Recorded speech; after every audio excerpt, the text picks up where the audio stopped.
गजानन गणेश जी महाराज को प्रणाम करता हूँ, माँ शारदा को प्रणाम करता हूँ, इष्ट देवी माँ घाट रानी को प्रणाम करता हूँ। नमस्कार विद्यार्थियों, RS education channel, Riddhi Siddhi education channel पर आप सभी का हार्दिक स्वागत है। मैं राज सिंह हाड़ा आज आपको हिंदी ग्रामर से क्रिया पढ़ाने जा रहा हूँ। क्रिया का पहला पार्ट हम पढ़ चुके हैं। क्रिया की परिभाषा और क्रिया के भेद किन किन आधारों पर किए जा सकते हैं।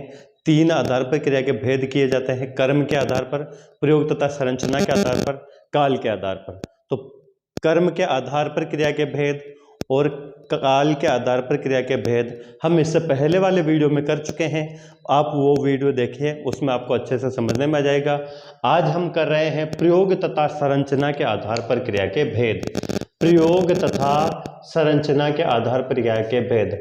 अगर परीक्षा में प्रश्न यहाँ से पूछ लिया जाता है कि प्रयोग के आधार पर क्रिया के भेद हैं सामान्य क्रिया, संयुक्त क्रिया, प्रेरणार्थक क्रिया, अकर्मक क्रिया। प्रयोग के आधार पर क्रिया के भेद नहीं है तो एक ऑप्शन दे देगा सामान्य क्रिया, संयुक्त क्रिया, प्रेरणार्थक क्रिया, अकर्मक क्रिया। तो फिर वहां पर हमें अकर्मक क्रिया को उत्तर कर देना है, क्योंकि अकर्मक क्रिया प्रयोग के आधार पर नहीं है। अगर संरचना के आधार पर नाम दे दिया जाता है, संरचना के आधार पर क्रिया का भेद नहीं है, नाम धातु क्रिया, कृदंत क्रिया, सजातीय क्रिया, प्रेरणार्थक क्रिया और सकर्मक क्रिया, तो वहां पर हम सकर्मक क्रिया कर देंगे। ऐसे इस ऊपरी तौर पर ऐसे प्रश्न भी यहाँ से बनाए जा सकते हैं। तो आज का जो हमारा चैप्टर है प्रयोग तथा संरचना के आधार पर क्रिया के भेद रहने वाला है। इससे पहले मैं चैप्टर शुरू इससे पहले आप सभी से आग्रह रहेगा कि वीडियो को शेयर कर दें, चैनल को सब्सक्राइब करें, ताकि ज़्यादा से ज़्यादा लोगों को इसका फ़ायदा पहुँचे और ज़्यादा से ज़्यादा लोग नौकरी लगें, पढ़ाई करें, पढ़ाई के लिए जुट जाएं। इसी के साथ शुरू करते हैं। सबसे पहला जो भेद करूंगा मैं प्रयोग तथा संरचना के आधार पर, सबसे पहला भेद बताने जा रहा हूं वो है सामान्य क्रिया। सामान्य क्रिया क्या है? नाम से ही स्पष्ट, सामान्य क्रिया मतलब वाक्य में, पूरे वाक्य में एक ही क्रिया का प्रयोग होगा, साधारण सी क्रिया का प्रयोग होगा। जैसे उदाहरण देखते हैं, जैसे रमेश जाता है, रमेश केवल एक ही काम कर रहा है, जाने का। श्याम आता है, श्याम एक ही काम कर रहा है, मतलब रमेश और श्याम, रमेश की क्रिया भी एक है, श्याम की क्रिया भी एक है। तो जब वाक्य में एक ही क्रिया का प्रयोग हुआ हो सामान्य क्रिया कहलाती है। जब वाक्य में एक ही क्रिया का प्रयोग हुआ हो सामान्य क्रिया। उदाहरण, रमेश जाता है, श्याम आता है। अब इसके कई और उदाहरण आप इसके अनुसार बना सकते हैं। नंबर 2 पर आएंगे संयुक्त क्रिया। संयुक्त क्रिया देखो नाम से स्पष्ट हो जाता है, क्योंकि हम हिंदी पढ़ रहे हैं। संयुक्त क्रिया मतलब उसमें दो क्रियाओं का जोड़ होगा, दो क्रियाएं जुड़ी हुई होंगी। मगर संयुक्त क्रिया तो आपने अगर पहले पढ़ रखा है तो आपके दिमाग में यह भी आएगा, सर दो क्रियाओं का जोड़ तो सजातीय क्रियाओं में भी होता है। परंतु संयुक्त क्रिया और सजातीय क्रिया में भेद क्या है? तो यहां पर देखिए, संयुक्त क्रिया दो भिन्नार्थक क्रियाओं शब्दों से बनेगी। संयुक्त क्रिया में दो क्रियाएं तो आएगी, मगर दोनों भिन्नार्थक होंगी, दोनों भिन्न भिन्न सब भिन्न भिन्न धातुओं से बनी होंगी। वो भिन्नार्थक क्रियाएं, इनको बोलते हैं संयुक्त क्रिया। दो भिन्नार्थक क्रिया शब्दों से बनी क्रियाएं संयुक्त क्रिया कहलाती है। जैसे उदाहरण के, सीता ने खाना बना लिया है, ये दोनों है, बनाना और लेना, बनाना और लेना। बना लिया है ये संयुक्त क्रिया है। यहाँ पर सीता के लिए दो क्रियाओं का यूज हुआ है, बना और लिया, दोनों भिन्न भिन्न शब्दों से बनी है, अतः यह संयुक्त क्रिया है। संयुक्त क्रिया भिन्नार्थक शब्दों से बनी दो क्रियाएं जो एक ही कर्ता के लिए प्रयुक्त होती हैं। आगे चलते हैं। नेक्स्ट 3rd नंबर पर देखेंगे प्रेरणार्थक क्रिया। परीक्षा में ज्यादातर उदाहरण इसी के पूछे जाते हैं। जब क्रिया के भेदों में से प्रश्न पूछे जाते हैं तो ज्यादातर उदाहरण इसी के पूछे जाते हैं। इंपॉर्टेंट है परीक्षा की दृष्टि से, अगर आप देखेंगे तो मैं इसको 3 स्टार दूंगा। परीक्षा की दृष्टि से अगर क्रिया के भेदों में पूछे, अगर प्रयोग तथा संरचना के आधार पर भेद पूछा गया तो मैं इसको 3 स्टार दूंगा। यहां से प्रश्न पूछे जाते हैं। प्रेरणार्थक क्रिया का मतलब होता है कि कर्ता स्वयं कोई काम न करके किसी दूसरे से करवाता है। कर्ता स्वयं कोई कार्य न करके दूसरे से काम करवाता है, वो प्रेरणार्थक क्रिया। जैसे सीता पानी लाना, राम श्याम से पत्र लिखवाता है, राधे श्याम मोहन से सब्जी मंगवाता है। जब कर्ता स्वयं क्रिया न करके दूसरों से करवाए, किसी क्रिया को दूसरों के माध्यम से करवाए, तो वहाँ पर प्रेरणार्थक क्रिया होती है। इसके वाक्य वैसे भी आपको सबसे अलग लगेंगे, वैसे पहचान लिए जाएंगे, या तो इसमें आदेश है या सूचना है, ऐसा भाव प्रकट होता है। इसके बाद जो आती है वो पूर्वकालिक क्रिया। अगर प्रयोग तथा संरचना के आधार पर क्रिया के भेदों में से प्रश्न मुझे बनाने के लिए बोला जाए तो मैं यहाँ से बनाऊंगा। अगर पेपर सेटर मुझे बना दिया जाए किसी में और मुझे बोले कि प्रयोग तथा संरचना के आधार पर क्रिया के भेद से प्रश्न बनाइए, तो मैं यहाँ से बनाऊंगा। इट मीन्स ये है कि ये इसमें सबसे महत्वपूर्ण है। मैं इसको 5 स्टार रेटिंग देता हूँ। 5 स्टार रेटिंग है यहाँ से प्रश्न। पूर्वकालिक क्रियाएं, जब यहाँ पर कर्ता एक, कर्ता दो क्रियाएं करता है, एक पहले खत्म होती है, दूसरी उसके बाद होती है। जैसे जब वाक्य में दो क्रियाएं हो, कितनी क्रियाएं हो? दो क्रियाओं। कंफ्यूज कहाँ कहाँ होते हैं? एक तो यहाँ पे, एक इसमें और एक सजातीय क्रिया में। इन तीनों में दो दो क्रियाएं होती है, पर भेद क्या है जो आप ध्यान से देखिए। यहाँ हम पढ़ रहे थे दो भिन्नार्थक क्रियाएं, दो भिन्न धातुओं से बनी क्रियाएं एक ही वाक्य में आती है, एक ही कर्ता परफॉर्म करता है, एक ही कर्ता उन क्रियाओं को करता है, तो संयुक्त क्रिया। जबकि पूर्वकालिक क्रिया में क्या होता है? दो क्रियाएं होती है, उनमें से एक पहले होती है, एक बाद में होती है। एक क्रिया पहले समाप्त हो जाती है और दूसरी बाद में होती है। तो जो पहले क्रिया समाप्त होती है वो पूर्वकालिक क्रिया कहलाती है। और उदाहरण अगर ध्यान रखना है तो जो क्रिया शब्द है उनके पीछे, जो क्रिया शब्द है उनके पीछे कर या करके लगाने से पूर्वकालिक क्रिया बन जाती है। उदाहरण के लिए देखेंगे, जब वाक्यों में दो क्रियाएं हो, जब वाक्य में दो क्रियाएं हो तो उनमें से जो पहले संपन्न होने वाली क्रिया है वही पूर्वकालिक क्रिया है। जैसे धर्मेंद्र पढ़कर सो गया, धर्मेंद्र पढ़कर सो गया, धर्मेंद्र पहले पढ़ाई करी और फिर सोया। दो क्रियाएं हैं, दो क्रियाएं। धर्मेंद्र पहले पढ़ता है फिर बाद में सोता है। धर्मेंद्र पढ़कर, तो देखो पढ़ धातु के साथ कर प्रत्यय लग गया।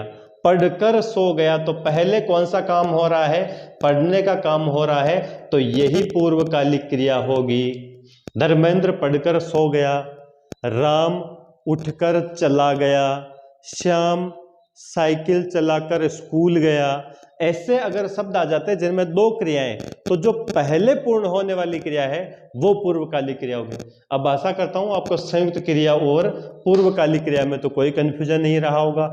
अब ये ज्यादा कब, देखो ये तो थ्योरी है, ये और अच्छे से कब समझने में आएगी? जब आप इसके उदाहरण सॉल्व करेंगे, जब हम इसके प्रश्न उत्तर सॉल्व करेंगे। आगे चलते हैं। आगे क्रिया का पांचवा रूप, कौन से, किसके आधार पर? प्रयोग तथा संरचना के आधार पर क्रिया के भेद पढ़ रहे हैं। उसमें जो पांचवा भेद है वो है नाम धातु क्रिया। नाम धातु क्रिया, नाम धातु क्रिया से मतलब वे क्रिया शब्द जो संज्ञा सर्वनाम तथा विशेषण से मिलकर बनते हैं। संज्ञा सर्वनाम तथा विशेषण शब्दों से मिलकर जो क्रिया शब्द बनते हैं वो नाम धातु क्रिया होती है। अब कौन कौन से शब्द बनते हैं देखो, जैसे रंग, रंगना, लाज, लजाना, अपना, अपनापन।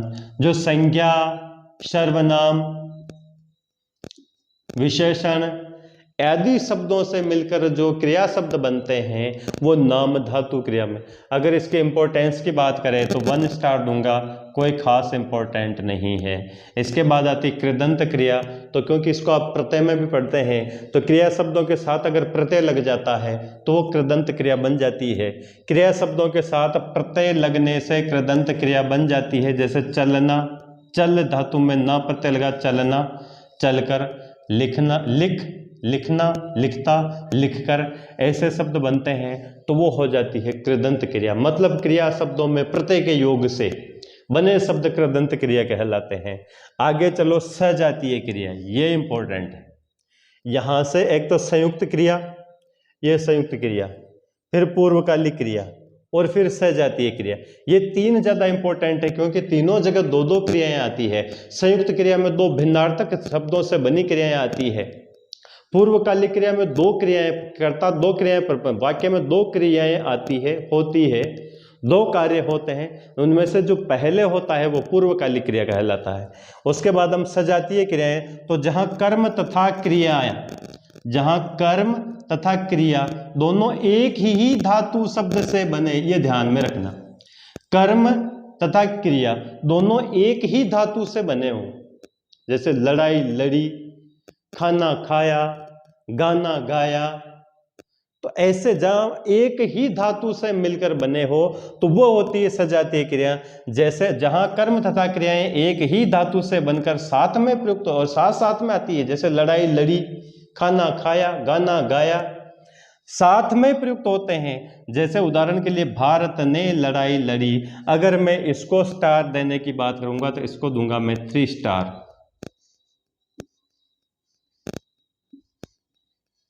क्योंकि यहां से भी अच्छे प्रश्न बनते हैं, प्रश्न उठाए जा सकते हैं। अब आगे सबसे लास्ट में आती है सहायक क्रिया। तो सहायक क्रिया आप सभी जानते हैं, ये मुख्य क्रिया की सहायता करने के लिए होती है। सहायता किसमें करती है कि मुख्य क्रिया के काल का बोध कराती है, मुख्य क्रिया के काल का बोध कराती है कि काल कब पूरा हो रहा है। मूल क्रिया की सहायता करने के लिए ये पद प्रयुक्त होने वाला पद सहायक क्रिया कहलाता है। जैसे अरविंद पढ़ता है, मुख्य क्रिया पढ़ता और ये है इसकी सहायक क्रिया है शब्द ही बोध करा रहा है कि अरविंद अभी पढ़ता है। जैसे राम गाता था, तो गाता अब उसके विषय उसके साथ में प्रयोग हो गया था, तो था मतलब पुराने टाइम की बात बता रहे हैं। तो ये थे प्रयोग तथा संरचना के आधार पर क्रिया के भेद। प्रयोग तथा संरचना के आधार पर क्रिया के 8 भेद होते हैं। 8 भेद मैंने आपको अच्छे से करवा दिए हैं और इसी के साथ ही हमारा थ्योरेटिकल बेस पर क्रिया का जो टॉपिक है वो पूरा होता है। अब विद्यार्थियों, अगर आप विश्वास करते हैं तो क्रिया में इससे ज़्यादा और कुछ नहीं है। आप जितना डीप जाना चाहेंगे, जितनी बड़ी पुस्तक लाएंगे, हर पुस्तक में कुछ ना कुछ एक्स्ट्रा है। मैंने जो ये करवाया माध्यमिक शिक्षा बोर्ड में ग्रामर चलती है 9 से 12 तक की, उसी से करवाया है। मैं खुद भी उसी से पढ़ता हूँ और उसी ग्रामर के बेस पर मैंने हिंदी के बहुत सारे एग्जाम क्लियर कर लिए हैं। अगर आप भी केवल एक किताब पर रुक जाएं, एक ही किताब को पढ़ें, 17 किताबें पढ़ने से सिलेक्शन नहीं होता, मगर एक ही किताब को 17 बार पढ़ने से सिलेक्शन जरूर हो जाता है। विश्वास रखें, कोई सा भी प्रश्न पेपर उठा के देख लेना, चाहे आरएस का उठा लेना, चाहे राजस्थान पुलिस का उठा लेना, प्रश्न तो इस ग्रामर में से ही बनकर आए हैं। चाहे उदाहरण थोड़ा चेंज हो सकता है, जैसे भारत ने लड़ाई लड़ी तो रूस ने लड़ाई लड़ी ऐसे लिखा जा सकता है, अमेरिका ने लड़ाई लड़ी ऐसे लिखा जा सकता है, राम ने लड़ाई लड़ी ऐसे लिखा जा सकता है, मगर इसके इर्द गिर्द ही प्रश्न घूमते हैं। तो थ्योरी में एक एक दो दो जो लाइनें लिखाई, इनको आपको अच्छी तरह कंटेस्ट कर लें। ये थोड़ा मैंने शॉर्ट फॉर्म में ले लिया, अगर आप उस ग्रामर में देखेंगे तो उसमें लाइनें और लंबी हो जाती है, पर क्योंकि YouTube पर वीडियो की सीमाएं होती है और अभी हमारा छोटा चैनल है तो अभी हम इतने बड़े वीडियो अपलोड नहीं कर पाते, अपलोड करने में बहुत टाइम होता है, इसीलिए मैटर भी पहले तैयार करना होता है। तो आशा करता हूं आप लोगों को ये क्लास पसंद आई होगी। इस क्लास को ज़्यादा से ज़्यादा लोगों तक शेयर करें, चैनल को सब्सक्राइब करें, वीडियो को लाइक करें, शेयर करें और ज़्यादा से ज़्यादा साथियों तक पहुँचाएं। इसी आशा के साथ जय हिंद, जय भारत। मिलते हैं नेक्स्ट वीडियो में। धन्यवाद।